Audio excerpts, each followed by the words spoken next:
Marty Supreme is an American film that comes out on Christmas Day, 2025. The most anticipated movie of the year has finally arrived. Marty Supreme has released to a thunderous critical reception and box office numbers that are already setting Christmas records. But the real question is this: is Marty Supreme actually good? My answer: Marty Supreme, like its main character, isn't just good, but great. Chalamet delivers a performance so extraordinary and lived in that he cements himself as this generation's Brando. If he doesn't win the Oscar for Best Actor, consider it an upset.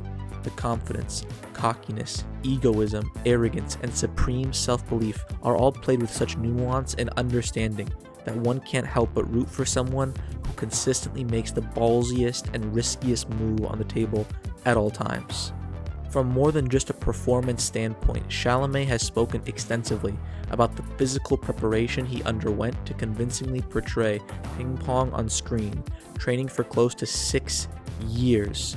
You know, there's a responsibility as an actor, no matter how cheesy it sounds, when you represent a community, in this film, the table tennis community, the way if you play a musician, the way if you are playing basketball on screen, if you're playing soccer on screen, you have to put the time in so it looks real on screen. In other words, to someone in that community, it looks respectable and passable. Chalamet truly proves himself as one of the greats. And Chalamet is constantly uplifted by a supporting cast refusing to let him down. Kevin O'Leary delivers a surprisingly grounded and realistic performance for a first-time actor, albeit playing a slightly exaggerated version of himself as Mr. Rockwell, the owner of a pen megacorporation. O'Leary's presence, while somewhat brief, does an excellent job at serving the foil to Marty's charm and tricks, which seem to cast a spell on the surrounding world. Gwyneth Paltrow as Kay Stone, a retired movie star stuck in an obviously loveless marriage, chasing previous glories, is great, but dare I say underused addition to the story. Paltrow manages to capture an over-the-hill actor with both a bitter sense of entitlement and deep-rooted insecurity. This vulnerability allows her to entertain advances from Marty and his supreme, unabridged confidence, which excites and uplifts her from the housewife role O'Leary's character has attempted to shoehorn her into. Paltrow is truly at her best here, in a film firing on all cylinders.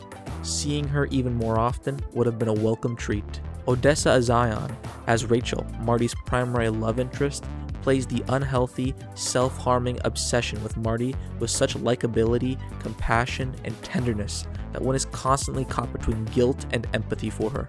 Yet the lengths she is willing to go to for Marty's support and approval showcase how just as Marty's passion and vigor can be infectious, so too can his less admirable qualities. Finally, first-time actor Tyler the Creator jumps onto screen with the same zest for acting that he brings to music. Playing Marty's loyal friend and fellow ping pong aficionado, he complements Chalamet's performance with a beautiful contrast between the obsessed and the talented. All this is made possible by newly independent director Josh Safdie, who also co-wrote the script for Marty Supreme.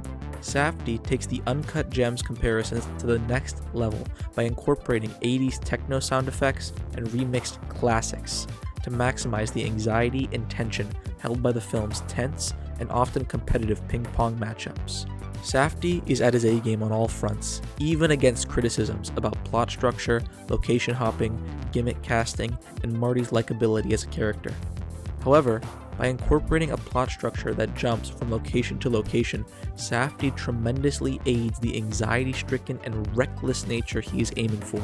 Chalamet Supreme perfectly embodies and understands his character, becoming a likable narcissist with a nasty streak of tunnel vision that often leaves those standing in his way dealing with the devastating repercussions of his wake.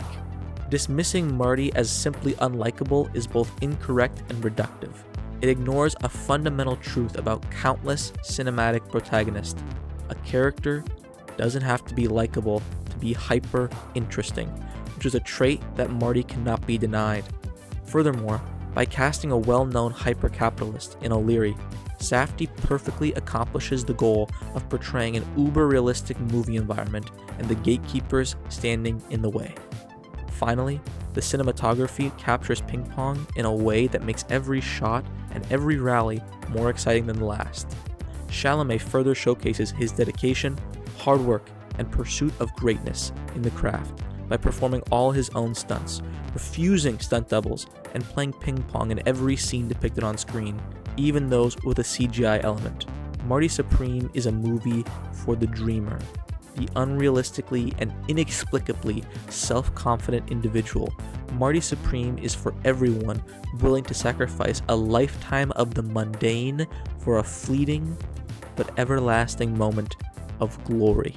And it's only a matter of time before I'm staring at you from the cover of a Wheaties box.